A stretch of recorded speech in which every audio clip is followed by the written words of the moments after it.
What is Respondeat Superior?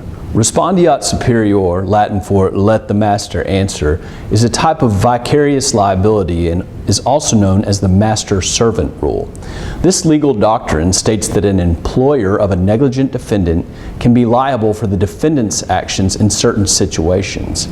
It means that the employer can be responsible for the actions of the employee, even if the employer did not itself commit a negligent act.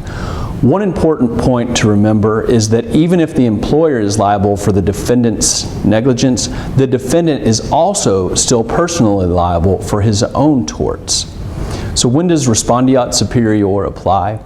It applies in cases where the plaintiff proves three things. One, the injury occurred while the defendant was working for the employer. Two, the defendant was acting within the scope of his or her employment.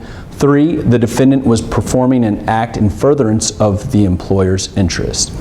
In order to prove that the injury occurred while the defendant was working for the employer, the plaintiff must show that the defendant was an employee of the employer.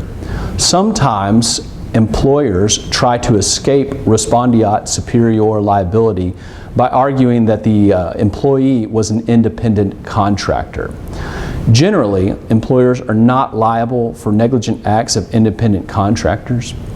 So in order to determine if an individual was acting as an employee as opposed to an independent contractor, courts look for what they call control.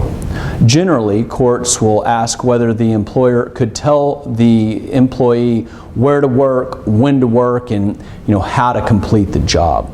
A good personal injury lawyer will also look for evidence such as paychecks, employment contracts, and other things to establish the employer-employee relationship. It's important to know the fact that a contract states that a defendant is an independent contractor is not dispositive. Courts have held employers responsible for the acts of defendants who were labeled as independent contractors when the employer had adequate control of the defendant's work.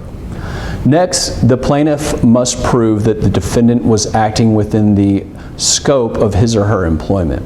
A defendant acts within the scope of his or her employment if the defendant was completing a task that the defendant ordinarily do while working for the employer.